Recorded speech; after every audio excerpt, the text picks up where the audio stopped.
Hello and welcome to another talk at the B3, the Biennial of the Moving Image in Frankfurt. I'm not in Frankfurt at the moment. I'm also not German, I'm an Austrian, talking about identities. And my name is Johannes Grenzfurtner. I'm an artist and filmmaker. I've been doing a lot of crazy projects over the last 30 years. One of them, and I guess that's also a reason why I was invited to host the talk, is that I did a film called Glossary of Broken Dreams a couple of years ago, together with a good friend of mine, Ishan Raval from India. And we tried to dissect terms about like political theory and political terms, like what is capitalism, what does resistance mean in the early 21st century, what is, and we also talk about identity a little bit in that film. So it is a wonderful pleasure to have two great guests. Onyeka Igwe, a UK-based artist, and Dela Debulamanzi, an actress from Germany. It's wonderful to have you and to talk about the super important topic of identity. And I would like to start with Onyeka. Could you give us a little bit of a background? Where do you come from, also artistically speaking? And maybe also like a first kind of like lightning talk, or like a little bit of like an input about your stance on identity and identity politics. Big, small question.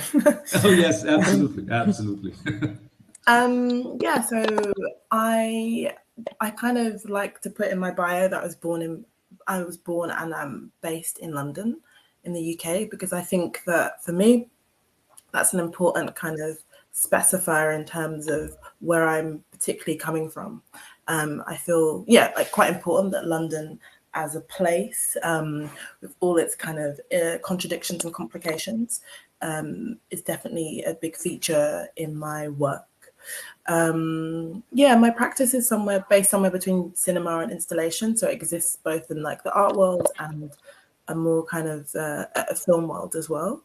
And I think my work is kind of interested in a question about how we live together, thinking through history, politics, the body, and diaspora in a way, and trying to answer those kind of questions about what it means to exist within this kind of multiplicity, and how we can find a way to live together. And I don't know, in answer to the question about what my position on identity or identity politics, I'm not sure that I could say that I have like a definitive position. I think that identity politics is something that people are very critical of, and people don't necessarily want to take up in some kind of a way, or they're afraid of in some kind of a way. But I think that it is part of our kind of like formation, how we understand ourselves and how we relate to one another. And identity politics is something perhaps a little bit different, but I think the idea that there are multiple ways of identifying and being is important to kind of to think through, because I think that's how societies kind of exist. Mm-hmm. Thank you. Dela. Yes, as for my case, I am born and raised in Cologne in Germany, and I'm living in Berlin for over 20 years now. And I'm an actress for theater, film, voiceover, like dubbing. And I'm part of the collective that is called Label Noir. And we are Black Artist Collective with the focus on telling stories in different ways about Afro diaspora. And this was like built like 10 years ago, because here in Germany, the situation was that as a Black actor, you didn't really get a job besides as being, or if you get a job, to be a cleaner, refugee, etc. So we started to do our own productions under the topic of identity by the very end, so to say, to give your own identity. And my position in the topic of identity is, it's floating, so to say. It depends on how my mood is, what the circumstances are. But I think at this time of being, it is, it's a way to describe belonging. So, that every one of us, it's diverse. So it just depends on where the focus is put on, so to say. But so to say, identity for me is searching every time from the beginning and look which part of the identity is going to be primary at this moment and which part I'm going to say like hide. So to say, the thing what I need, this is like what I'm going to put into the focus. Yeah, but Okay. it's a huge topic, as Onyeka said, but that's why we are here. Okay, and just because it's such a huge topic, is there something that you would specifically like to emphasize or focus on? Because I mean, we probably will never be able to get through the whole topic. Is there something that is very specifically on your mind right now about identities or identity? You're asking me? Oh, right. Why not? Okay. I think because now it's just like the topic, it's belonging for me. I think this is something what I like to put my focus on, because the other way around. Because on the one hand, I think actually it's kind of very easy, the topic of identity. So, but the thing what you do out of it, and it depends on under which context you put it, then it's getting complicated. So, and because as for me, living in Germany, I am very privileged, being an actor, and I'm able to work, and I'm kind of successful, so to say. And but I know it's also based like on my identity. So and because of the context of diversity in the movies, in culture. Before that, it was like a barrier, being Black, and then being a Black German, and being like a Black German with the background of Ghana, but not being able to talk my, so to say, mother tongue. But my mother tongue is actually German. But what is expected is like a Ghanaian language. So, and not to be able to be like, I'm not a second Whitney Houston, stuff like this. So there's a huge picture of identity that has been put on me. So, and I tried to fulfill for a very long time. And now I'm in a position, but also because of all the transformation in culture, in the society, and partly like in the politics, I am able to redefine my identity actually the way I want to, but I'm still searching because it's such a huge, so multiple layers laying on me. So, and I'm just like representative for just a little part of a few people, a few Black people living in Germany. So my search and belonging is, who am I beyond all these layers been put down on me?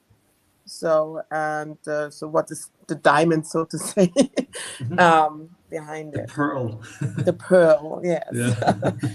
Let's make it bigger, diamond. Okay. No, yeah.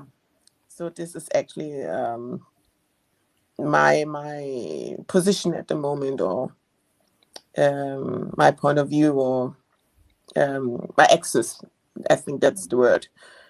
My axis at this point in this year, topic of identity and what I think. I think this would be kind of interesting to put the focus on for me, and representation in the movies, in culture, in freeing yourself from the multiply layers.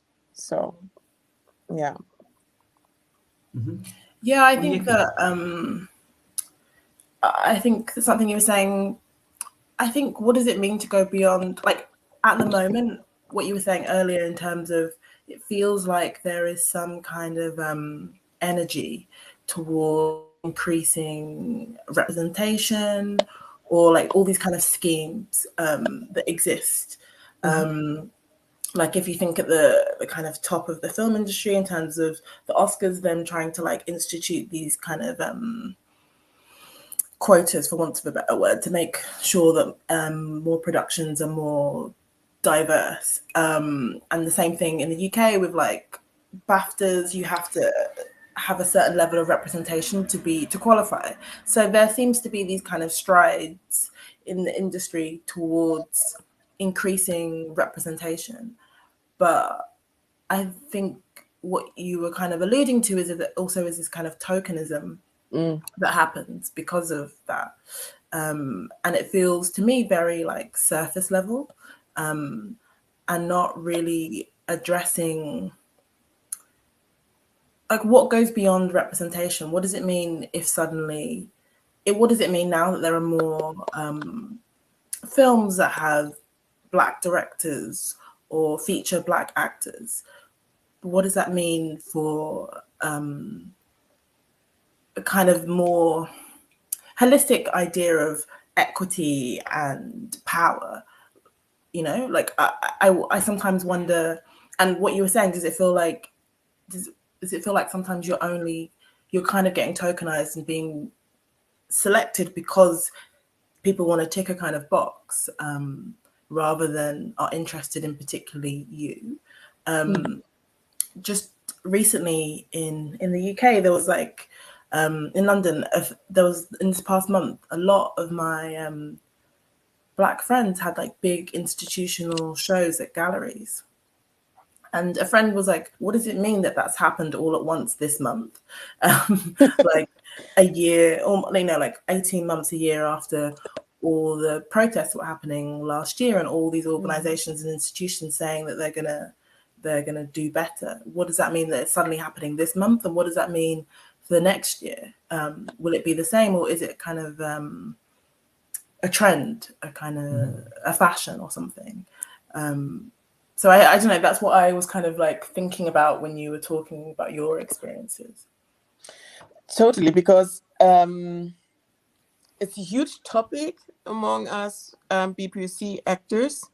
Also, like, of course, being aware of tokenism. So, and being also very aware, like when I choose my roles, to see like, okay, how is the description of the character? Is there a character description or not? So, but also who is standing behind the movie, the production company and everything. And to say like, okay, being also aware of being tokenized, to say, if I'm in the system, I can still do then what I would love to do, and play the character I would love to play, or being show a certain identity I would love to show, to be kind of a role model also, and to break certain ideas of Black characters, etc. And actually also this thing with how long is it going to hold on? Is it a real change maker? So this awareness and the fear is always around and circulating. But on the other hand, I'm trying to refuse it, to say like, okay, maybe it's a trend, but fuck it. So to say, it's now my time to go in. It's our time to go in. You have the feet in the door, and now to put the elbow in, and then, you know, they can't push you out anymore.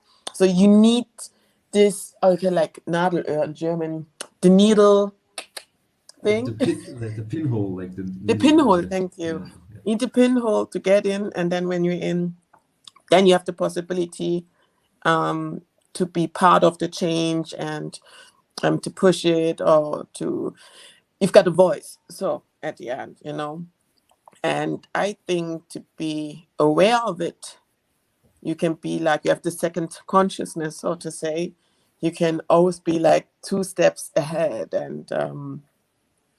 or try to be 2 steps ahead, and to have like a safety shield around you, because you know the mechanisms, so to say. You know how to read certain things between the lines, how the right director so when certain looks are coming, you know what it means, so you can prevent it, or you can switch it around, so to say. So but yeah, it is a very interesting times we are in now, and yeah, I think also, like here in Germany, we are very aware of, or the most, I don't want to say like every Black person is aware of it, so, or POC person, but these are interesting times of how representation works, and now we have got the possibility, this is what I think, to influence it. So, and yes, and one point also, sorry, like as an actress, it was it was also on top a burden, so to say, to be like a Black actress, because when you choose or how to play the character, so when you think like reading the piece, oh, this could be like funny, then it's like, oh no, she shouldn't be that funny, otherwise it's going to be like the funny Black woman. And it was like carrying, oh no, it's Big Mama, it is this, it is that. You know, I started just to cut myself by being creative, because I was always like afraid of how should I represent or present the character, so it won't be like a cliche. So no matter how I wanted to play it, I always thought like, even if she's very sophisticated, everything, oh no, she's trying to be sophisticated. You know, there's always this 3, 4, 5 filters, and this was like really being like in a creative jail, you know. And this is also like what I think is the next level of representation, to say like, if I see the character like this, I want to play it like this, and then on this foundation, so to say, then we can discuss. But this was also like a very intense experience I made in the last years, to say like, wow, what am I allowed to play, and how, and do I play for myself or do I play for the community? So, and as a white person, you just do because it's you. So, and yeah, you know. Onyeka, do you have like any comments? Yeah, I was thinking this idea of like going beyond representation, and you mentioned you were involved in a collective, and I wonder if that feels like a way of getting around it in some way, or if you're able through that collective to produce things for yourself and in this kind of group that, like, I don't know, I hear lots of people talking about like trying to come together outside of the normative industry to do things that makes them feel more like I don't want to say the word empowered actually, but makes it feel like they can kind of combat these kind of tokenistic gestures, or these kind of being in situations where you feel like you are constantly battling against yourself because you have so many burdens of representation itself. Is that how the collective functions for you? Yes, I mean, it's changing also, because like when you started over 10 years ago, it was just like to find your own voice, and it was just like being free. We were like improvising and playing, making jokes, and putting our experience in wide context into this safe space, you know, and we just had the possibility to raise and to rise and to find your own profile, so to say. And now over the years, of course, with the things happening in so many ways, at this point, it's still like kind of a safe space, but we are realizing, or as me for myself, I'm realizing there's more than that. So because at the beginning we were like, oh, Black, this is what we saw, Black actors, and now it's like, Black female actress, Black female actress being like a mother, you know, it's getting, now we are looking at each other with the identities we are, and so to say, and it's making it more diverse. And you see the person behind it, you know. So and it's not making it easier, it's making it more how to say, like just putting your bottom on the seat to say like, okay, because but I think this is like the point I would like to be, and what is okay, because it's not about being Black anymore, you know. It's not just the thing what is holding you together. It is like, so what is standing behind it? So what are your interests? What are your values? So, and of course, because of that, when people came, and it is not how I say, like also in German, I don't have the word, but I try to describe it. Just because you're Black, it doesn't mean it's going to work. Yeah, so, you know. I understand. It's not happening anymore. So yeah, and this is good. It's painful, to be honest, also, and also being like woman, like directing. Then another topic is opening, like patriarchalic structures.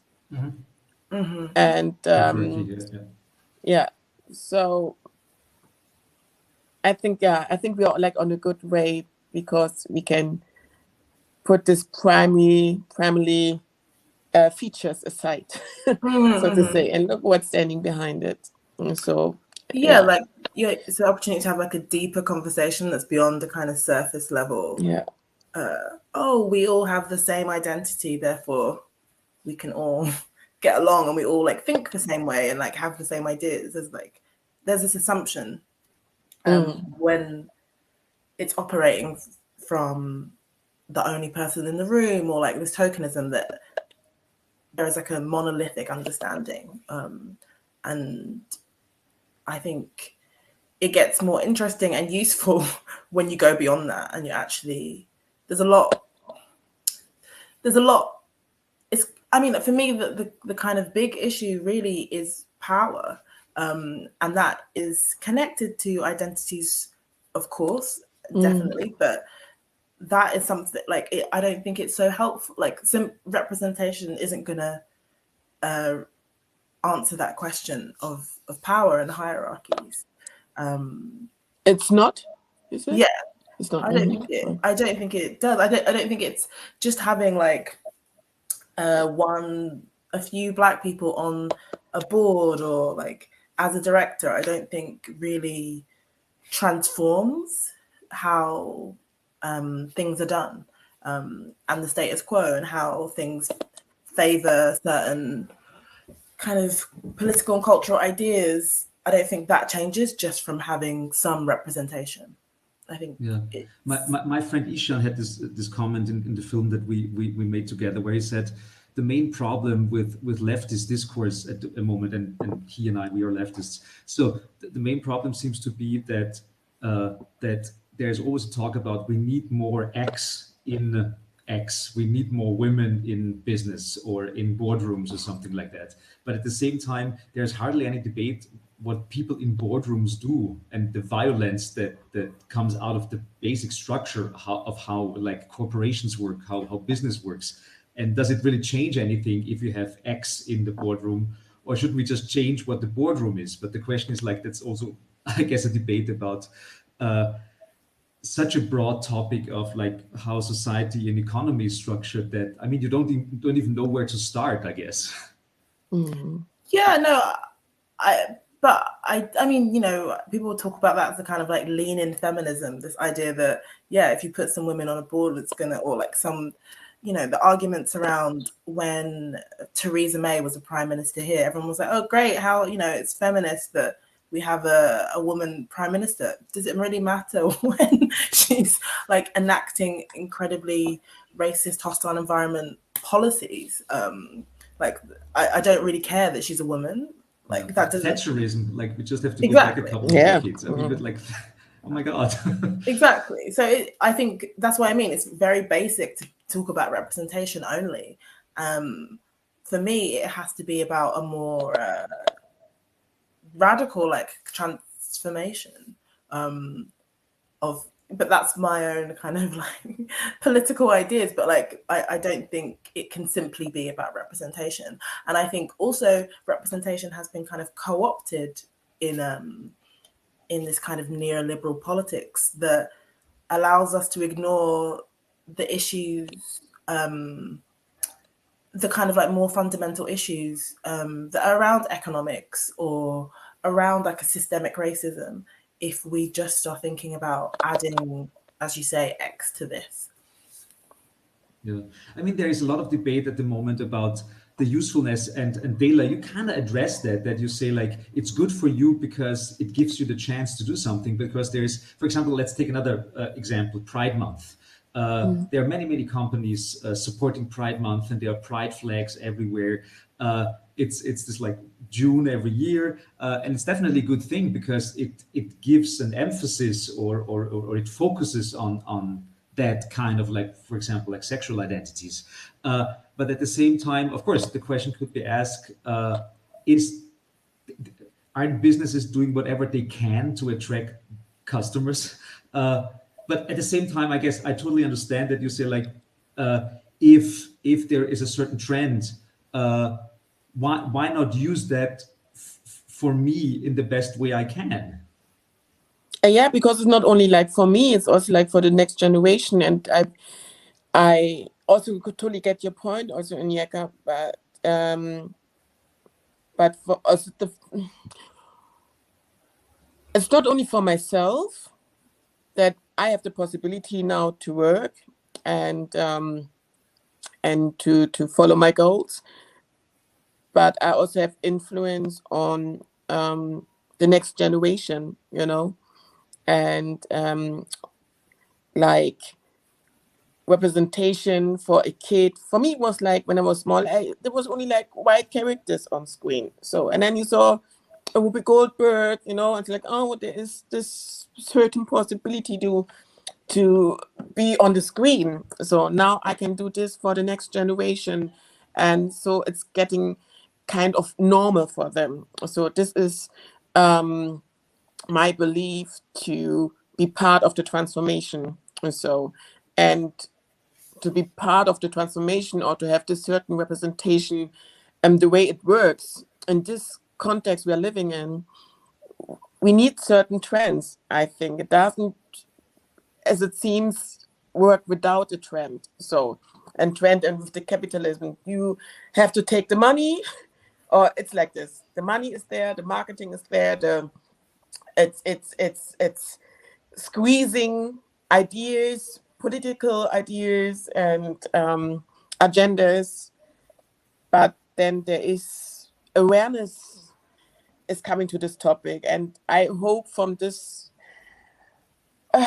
out of it, maybe like 5% or even it's like 1% saying like, okay, there's like the Pride Month and everything is in rainbow colors, and from this 50% watching it, 1% is saying like, so what is standing behind this rainbow colors? What does it mean? Or it's getting, and then you explain it because there is it's visible. So, and because it's visible, you can talk about it. I can talk about LGBTQ because we are now allowed to talk about it. So if there's the next generation and this certain person knows already, like if it's like a boy, there's this idea of to say like, is it a cis boy or not? Is it already trans or not? And there's a possibility to talk about it and to put a spotlight on. So, and I think we can already win out of the situation. We know how it works, and this is what's uncomfortable, of course, and disgusting. So, but I think maybe, yeah, I don't think it should be an either or situation. Like, why can't they both happen at the same time? Because I totally take your point that representation can be really important for the next generation. But I would also say that my work has a lot to do with archives, and I'm interested in archives and history. And if we look 30 years ago in the UK, for example, the same kind of conversations that we're having now about representation, about tokenism, about identity were happening 30 years ago. And certain schemes and opportunities were given to people. And I went to a film screening a few years ago of a filmmaker called Ngozi Onorua, who's like a British, like mixed race Nigerian British person. And she was saying, look, this happens to me every 10 years. People bring out my films and regurgitate them and talk, and we have the same conversations. And she's like, why hasn't anything moved on? So I guess I don't think this is the first time that we're having these kind of conversations. I think they've been had quite a lot. So if there's these cycles of having these kind of conversations about identity and like certain trends and certain schemes and highlighting certain identities more, but we're still having them again and again, that means that something isn't fundamentally changing, that instead we're in this kind of like cycle that keeps on repeating, that I think is very surface level.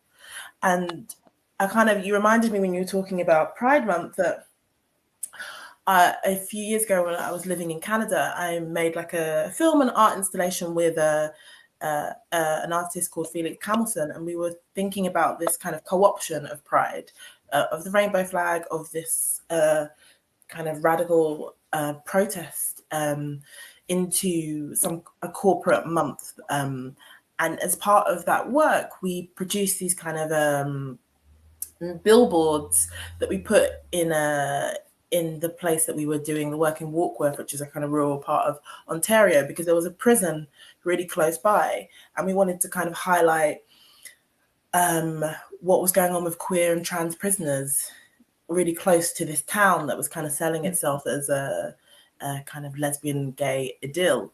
And so we put up these billboards that had the pride flag and had all these kind of Pride Month graphics with quotes from people queer and trans people who were in the prison, and they got teared down by people in the city because they didn't want to. They thought it insulting that we were bringing these issues to the surface. So I wonder who gets left out of some of these kind of questions about identity. Like, I wonder in these kind of blitzes, this kind of visibility, who's still invisible. And I think that kind of tracks with some of these ideas, some of these questions that I have about like a real transformational aspects that goes beyond simply representation, because I think it is a certain palatable version of blackness or of queerness or of women or of immigrants that gets put to the front and becomes visible, and others are still obscured. Yeah, I think that's the law of transformation, maybe, because it's like, yeah, the same circles over and over again. So when I believe, or I hope, when we're through with this circle, something new is coming up, and then new ideas and so to say, intersectional topics will come up, and it's getting more visible because there wasn't the time or not the space or whatever. So that's not visible everything at the same time. So this is the only thing, to be honest, is giving me a hope to say like, okay, of course, now being 40 years old, and then hearing other young Black people being in arts or also politics or whatever, but just like next generation, the way they talk about being like Black, on the one hand, it's like, yes, I heard these questions before. Yes, it's like, oh, if I react like this, it means I've been through certain circles. That's part of it, to becoming older and making new experiences. So when I think like, I don't want to be on this panel if the topic is, so where are you from? It's like, no, this is not my topic anymore. The other generation can do it. But at the same time, I think like what has been achieved, they can also settle on these shoulders, because being through the circle, things have been achieved, more possibilities, access. We have Black politicians now in Germany. For us, it's like, wow, mind blowing, and so like not only like the next generation, also for me, it's like mind blowing. Also through the social media, the positive sides of it is now like, oh, there are many other Black Germans, and were also like born in the 80s, and now it's like, oh, there's a Black lawyer, there's a Black politician, doctor, etc. And maybe it's also like a German UK difference, because easy to say because of the colonial history, but of course there's also a huge German colonial history here. Yeah, but which people it's really not talked about. Try to not talk about, exactly. Yeah. So, I mean, of course, you can't compare German colonial history to UK colonial history, but still, I mean, like I talked to friends of mine who went to school in Germany, and they never even heard about that. Yeah. It's just Yeah, like so it's not in the history books, and like, oh my God. And yeah, but in general, that might be an interesting question for me. Is that of course, especially the debate about identities is so different in different countries, because there are different problems, there are different things that need to be addressed. In the last couple of years, I had the feeling, specifically in Austria, and also like witnessing what's going on in Austria, and like social media cycles and what kind of activism is being like forced or something like that. I have the feeling that sometimes it's so weird to see that certain topics, identity politics topics, are almost imported, and most of the time it's from the US, because it's a very dominant culture. There's a lot of debate in academia about identity politics, and suddenly there's a lot of debate about, let's say, slavery in Austria, which is like it. I mean, we have huge problems in our history, but slavery is not one of them. But in general, I find it interesting that on the one hand, these topics are emerging and everyone is talking about them everywhere, but sometimes it's kind of like overlapping local problems, or local problems of identities that are probably more interesting to talk about. I don't know if you can understand what I mean. Yeah, I understand. I think there is a kind of homogenization of this idea of like identity politics, or what it means to talk about race, or what it means to talk about Blackness, that emerges from more kind of like dominant cultures. And I think that terms like language also features in that. And yeah, probably because of social media and the way in which the world is a bit more connected in that respect, allows for that. And I personally am like, I was thinking about this in terms of language I remember like sometimes when I go like to different countries and I wonder like what is the equivalent of a they them pronoun.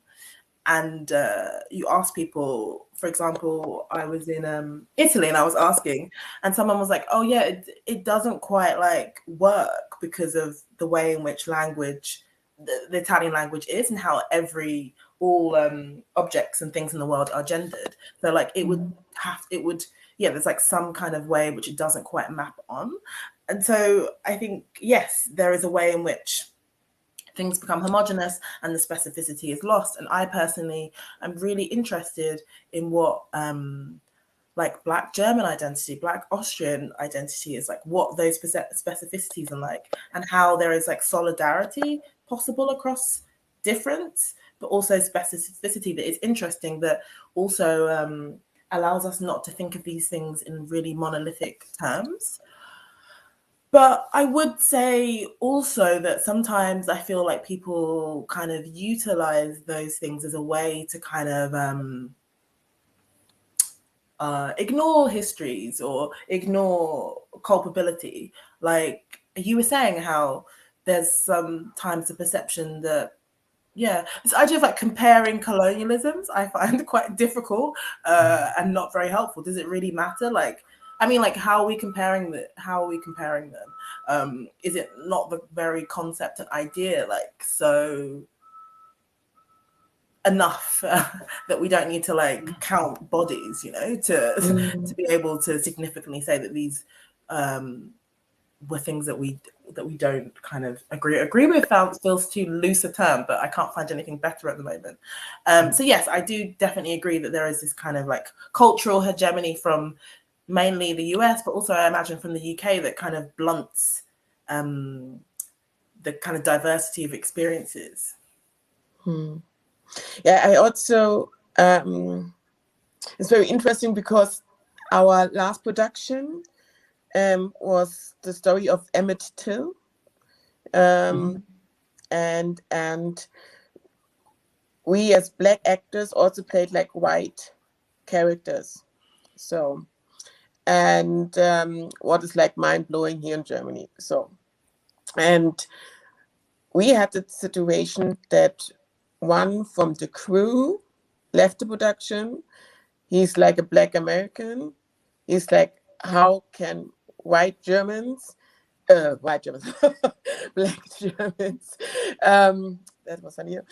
How can Black German take a Afro-historical story, so to say, and try to put it to a German context, you know?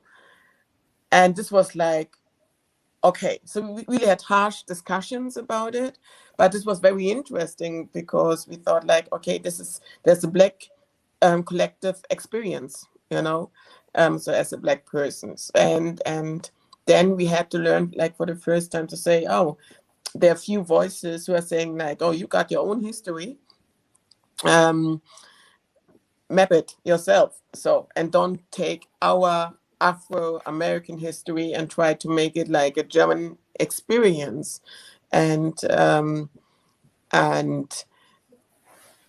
we thought we would have like more discussions like in a German context about it, but not in a Afro-American context, because we thought we've got one goal. So, but also looking for a director for this piece. There was a long history because of Corona and everything. So we had to change the director, and then there was one who was from the UK. And then also like with the way we wanted to set the piece, it was like he had a totally different view on certain points because it's a UK discourse you don't have like in Germany, because the level of reflecting is another one. You know, the level of certain points are discussed. It's another one. So we realize, oh, we have to do it like we ourselves as Germans have to be the directors of this piece to put into a German context. So because the Afro-American context doesn't work in the way our context is, because our experience is another one. We have the collective pain, but the stage of transformation is another one, and also influenced by cultural inputs, you know. So, and that's why that was a very, very intense experience to say, like, wow, because at a certain point with the certain person who left the production,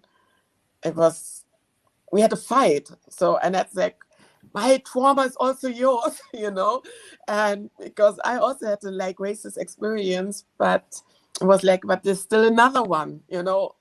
And then there was another topic coming up with colorism. So, you know, how do you have to be dark skinned to represent a dark skinned character, a historical character? And so we had discussions with dark and light skinned and everything. It was really, it was getting complicated. So to say, to take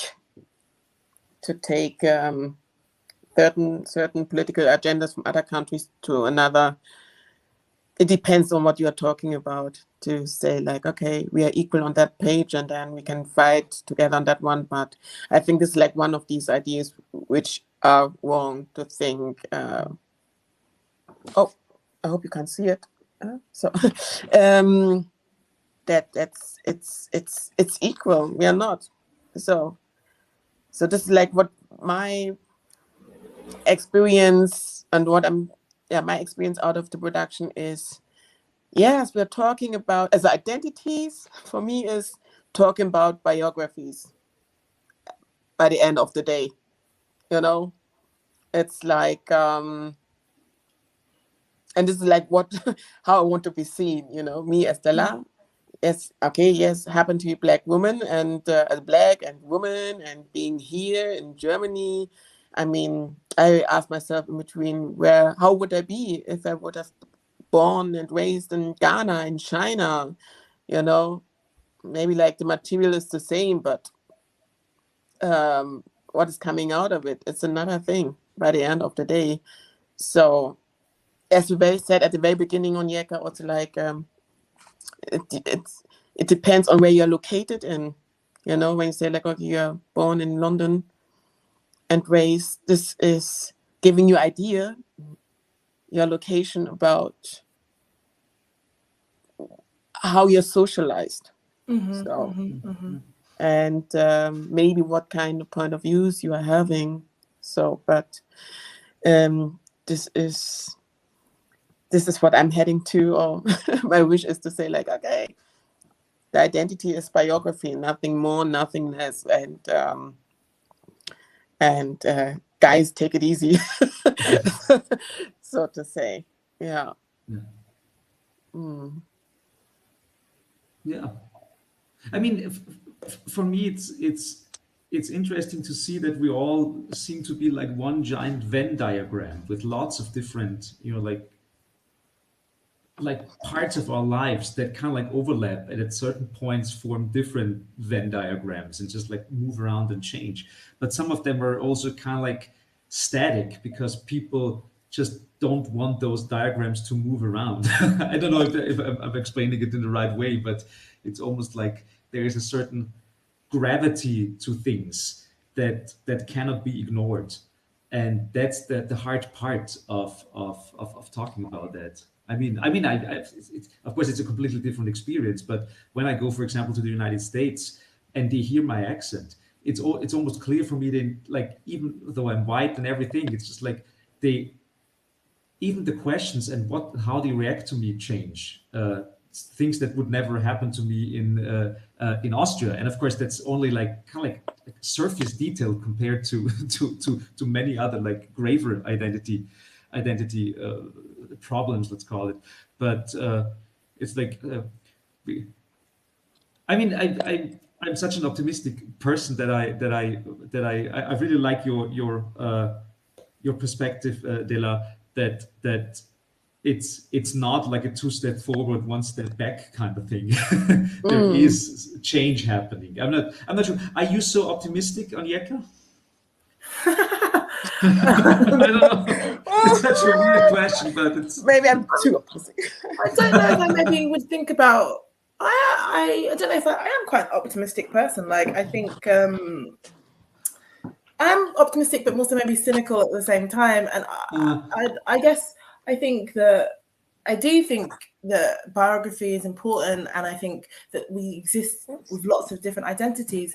But the issue for me is that like power resides in some identities, and there is a hierarchy there, and that's what is experienced. And I mean, I think, yeah, that's what is the key for me, is like trying to transform or get rid of those power hierarchies. And I guess that what I was saying earlier is that I don't think that representation is going to be enough to do that. Not to say that it's not important, not to say that one shouldn't like try and seek pleasure in the work that they do and enjoyment and not have to be burdened by these issues all the time. But I think, I guess it's, as I said, it's like, and what else can be done alongside that to try, from my position, from my point of view, from my biography and my location, that is interested in a kind of more deeper rooted political transformation, what also can be done alongside representation or alongside me taking the money for something, with the knowledge that maybe it's part of a kind of like diversity push. What else can I do as well that would try and work towards this kind of more radical transformation? So, and may I ask? Sorry. I'm sorry. I'm very sorry. Please. No. Please, just want to ask, like, so do you have an idea how? Because I totally get your point. Because also, like, I know it's naive is a huge word, of course, yeah, and because I always try to be aware of, I'm very privileged, as I said, also like in the beginning, you know, living here in Germany, it's a totally different topic in Turkey, Afghanistan, or whatever, you know, and everything's happening at the same time. So I'm just asking myself, do you have any tools or ideas on Onyeka to beyond representation, like to go into the power structures? Do you have any tools you want to share, or how you're working on it? Yes. Yeah, I guess in many ways for me it's been about, it is in the work that I make, these kind of questions, ideas, issues I want to bring forward in the work that I make, in the kind of like perhaps naive kind of desire that making films like allows for these discussions to happen. And but that's like that's part of my practice. And then outside of that, I guess in my like in my life, I'm a more like politically engaged in different things that I think that I don't know if I think will lead to these changes that kind of are reflective of those kind of ideas I have. So yeah, I don't have a very straightforward answer, but I think my practice is very much immersed in these questions. So it's something that I'm trying to figure out through the work that I make.